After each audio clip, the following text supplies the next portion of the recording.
Oke guys, nama gue tuh Andre. Terus nama Facebook gue, YouTube juga Andre Bajang gitu. Andre Bajang. Yes. Oh ya. Kita bertanya ini ya. Umur berapa coy? Kalau bisa nebak kira-kira berapa ya? Ini nebak 25? Waduh, hampir lebih lah. Lebih? Oh iya. 26 buat Rahasia lah, Iya. rahasia. Kita kan di Bali nih. Gimana rahasia sukses merantau di Bali? Belum bisa nyimpulin ya sukses itu karena saya juga masih belajar kan. Tapi katanya sukses itu kalau kita bisa senang secara lahir maupun batin, misalnya ya kita jiwa kita tuh sehat, senang, bahagia, itu menurut saya tuh sukses juga itu. Nggak harusnya materi kalau menurut saya sih, karena kalau bilang sukses yang segala materi aku juga masih kurang nih. Iya. Kalau kita mengukur kesuksesan itu dari materi, mungkin ada orang sukses di dunia. Contohnya orang-orang yang berduit, itu mereka lebih semangat daripada kita untuk bekerja. Karena kesuksesan itu tergantung kita yang Tergantung pribadi kita ya. Tapi setahu saya sih tidak ada jarang sekali orang yang mendefinisikan sukses itu dalam dengan ukuran materi ya. Makanya loh, aku sih pernah nih dengar omongannya salah satu idola saya tuh, namanya Bob Sadino. Dia tuh sempat diwawancarai oleh wartawan, ditanya dia, menurut Om, katanya, Om Bob, sukses itu gimana? Dia nggak bisa jawab. Padahal kalau menurut orang banyak ya, dia itu adalah wah luar biasa. Tapi dia bilang, aku nggak tahu sukses itu apa, katanya. Sekelasnya Bob Sadino loh. Kelas Bob Sadino. Iya. Sudah memiliki banyak toko maupun hampir sekelas perusahaan ya. Bob Sadino. Nah, kalau menurut aku sih, sukses itu sederhana.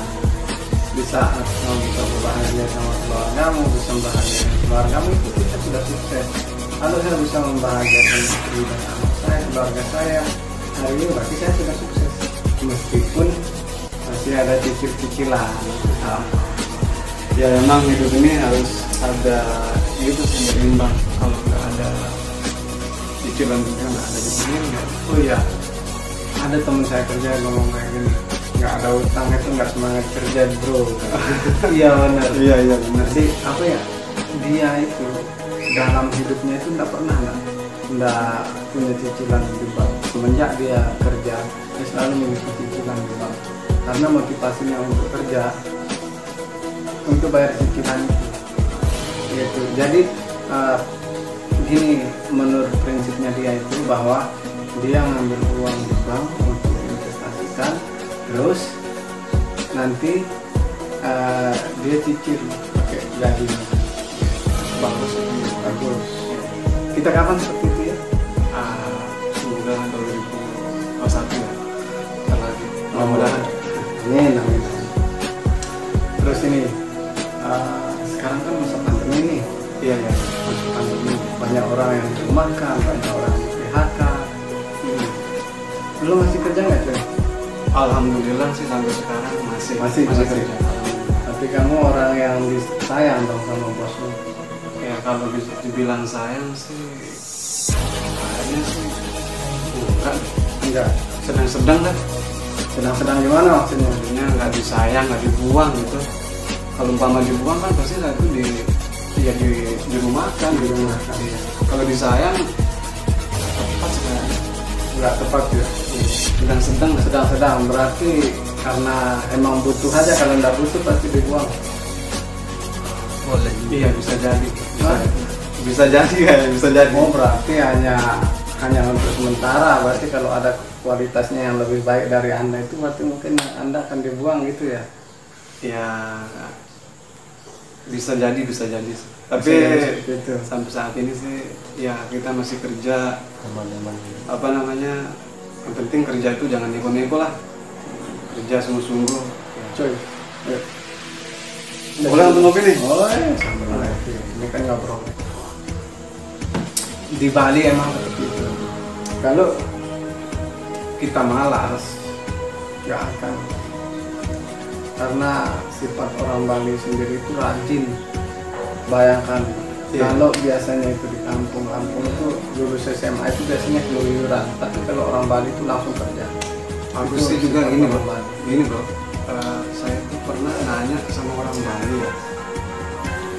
Kan kalau biasanya sih kita lihat nih biasanya kadang-kadang yang Jawa itu kan itu jarang kerja ya.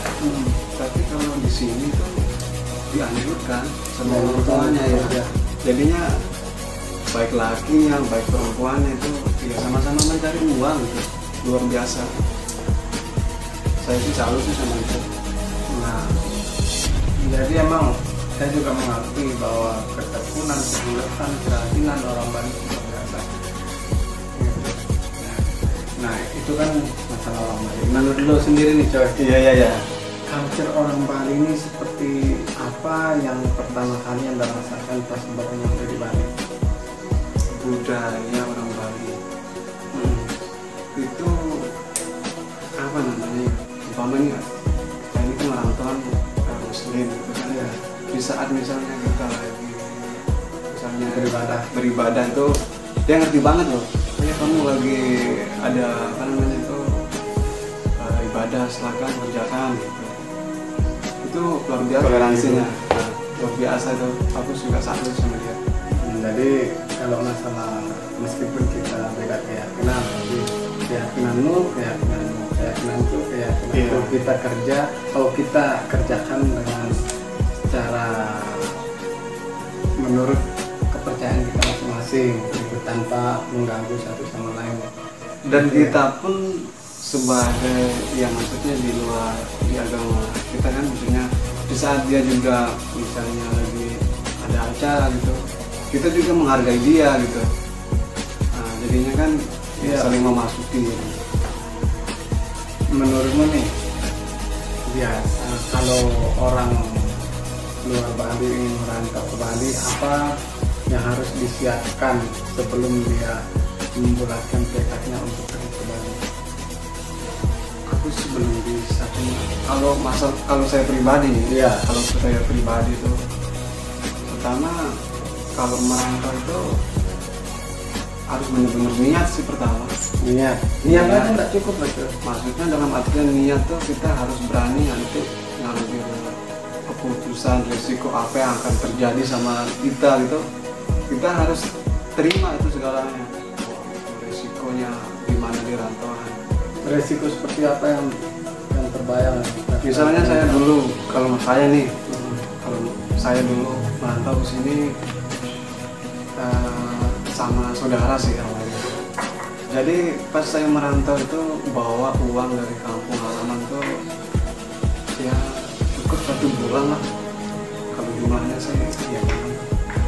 Nah habis itu saya merantau, saya di Bali ini nggak punya siapa-siapa gitu, nggak punya saudara, teman pun bisa dibilang nggak ada waktu itu. Jadi saya numpang di teman saya, apa namanya? Saya kan bersama teman saya itu punya teman, saya numpang di dia gitu. Teman dari teman, teman dari teman lah gitu lah kurang lebih. Jadi kita tuh harus welcome ya. Jadi kalau dikenalin oleh teman ke temannya ini ya harus apa namanya ya mengikuti alur lah gitu. Nah jadinya waktu itu saya baru 2 hari di sini, bingung saya mau kemana nggak tahu kan. Dan kita numpang di kosnya itu beberapa hari langsung. Habis itu ibu kosnya, bapak kosnya nyari kita. Kita dilihat itu kayak orang asing gitu. Kalau kayak maling enggak kan? Enggak lah. Oh, tampang-tampang gini dikatain maling, enggak coy. Aduh. Nah, habis itu aku ditanya, "Mas ini ngapain di sini?" gitu kan. Ya, saya bilang sih apa adanya, saya baru datang dari Lombok, merantau gitu. Terus dia bilang sama aku, sama temenku, "Wah, di sini Mas semua serba bayar," katanya mah. aku mikir belum dapat kerjaan, suruh bayar kos, gimana gitu. Oh, berarti tujuanmu itu numpang ke kos temenmu, tapi akhirnya wali kos temenmu itu menyuruh kamu untuk bayar kos. Iya, katanya seperti itu karena di sini umpama kita pakai listrik, pakai air itu semuanya bayar katanya. Iya. Jadinya mau nggak mau waktu itu aku belum dapat kerjaan, belum seminggu kayaknya tuh nyari saya kos tuh kayak awal-awal segitu, sedih banget pokoknya. Sedih banget. Iya. Berarti belum kerja udah nyari kos gitu. Makan aja susah. Berarti kalau orang mau merantau ke Bali itu harus pertama kali itu ya niat, sungguh-sungguh siap menerima resiko. Iya, gitu ya. iya. Siap menerima resiko yang seperti apa, misal tidur kesana kemari itu kan karena belum bisa bayar kos, dan pastinya harus ada bekal lah sedikit gitu buat untuk hidup selama 2 minggu, 3 minggu sebelum Iya itu kerjaan. kalau itu sih wajib itu, nggak sunnah tuh, harus wajib itu. Maksudnya kalau kita hidup di rantauan ini ibaratnya kita hidup di tengah hutan loh. Kenapa saya bilang itu? Karena kalau kita misalnya nggak ada duit, siapa ngasih kita makan? Kalau di rumah kan masih mending, walaupun nggak kerja tuh ada orang tua kan, ada saudara masih bisa. Tapi kalau di rantau kan siapa mau ditandulin? Apalagi gue itu awal-awal sini nggak ada teman, serius. Iya, saya sendirian pokoknya. Ngikutin temen itu kan, ngikutin teman aja. Aku diajak merantau sama temen, jadinya aku ikut gitu. Temen bawa modal seadanya gitu.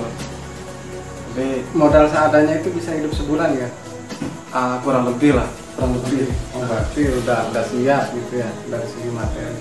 Iya, kurang lebih seperti itu. Itu hidup sebulan tuh makan di warung atau makan beli nasi bungkus atau gimana? Makan di restoran?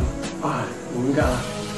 Kalau saya cerita apa namanya, kita rata-rata sih awal-awal itu yang penting bisa makan dulu. Yang penting bisa makan. Iya, ada nasi, kadang-kadang sama garam dimakan. Oh.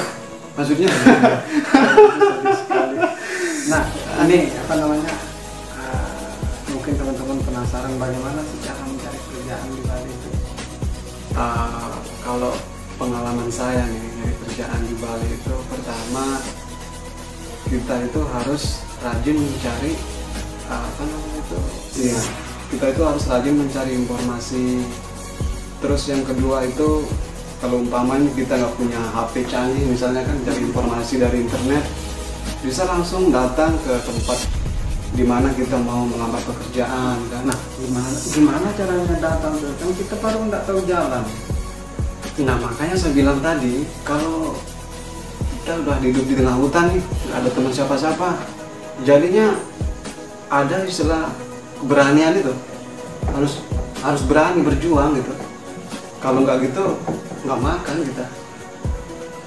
Intinya harus berani melawan ketakutan itu berarti ya. Iya. Gimana saya bilang gitu, karena meskipun kita tidak ada kenalan, tapi ya asal keluar aja dari kos, menemukan misal tujuan kita ya kalau dia supermarket, masukkan lamaran.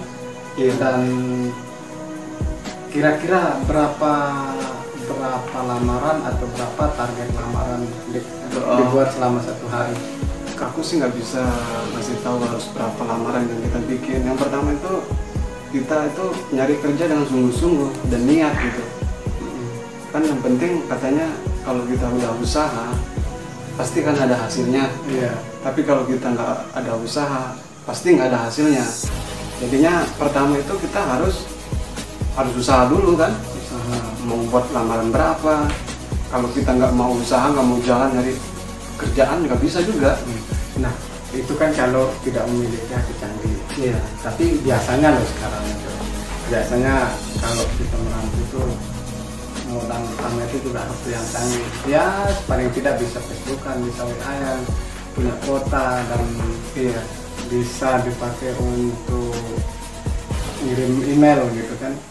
Nah, kalau kita memiliki HP canggih, kira-kira bagaimana cara kita untuk mencari kerjaan di Bali nih loh, bukan di Jakarta, atau bukan di Bandung, bukan di Surabaya. Kalau sekarang ini sih kan udah canggih zaman, ada Facebook sekarang. Facebook. Di Facebook itu sekarang ada grup info loker kan. Loker itu. Oh, ada ya di Bali? Iya ada. Ada. Selain di Facebook di mana? Di Facebook juga, di kadang-kadang di komunitas kayak gimana ya, WhatsApp juga ada. WhatsApp. Ya. Halo Instagram? Kalau Instagram yang terbaru sekarang ada sih. Ada. Iya Ada. sekarang. Instagram, Telegram, gitu ya. Kalau Telegram Kurang. yang paling banyak itu sih di Facebook, Di Facebook. sama Instagram. Nah, langkah untuk kita mencari kerjaan di Facebook itu seperti apa? Tapi kalau biasanya di Facebook itu kan dicantumin tuh alamat kantornya. Itu punya grup nggak dia? Atau kita share begitu aja? Apanya Atau kita maksudnya? mencari begitu aja lokernya? Grup lokernya di Facebook? Kita cari Di grup? di grup Facebook, loker biasanya kalau loker Denpasar gitu. Oh, info loker. Info loker Denpasar gitu. Nah, jangan lupa coy, nanti cari info loker Denpasar. Di situ banyak tersedia segala jenis macam kerjaan sesuai dengan bidang dan skill Anda. Tapi ingat, jangan melamar kerjaan yang bukan skill Anda, karena skill Anda bisa Anda jual di sebuah perusahaan. Itu aja ya.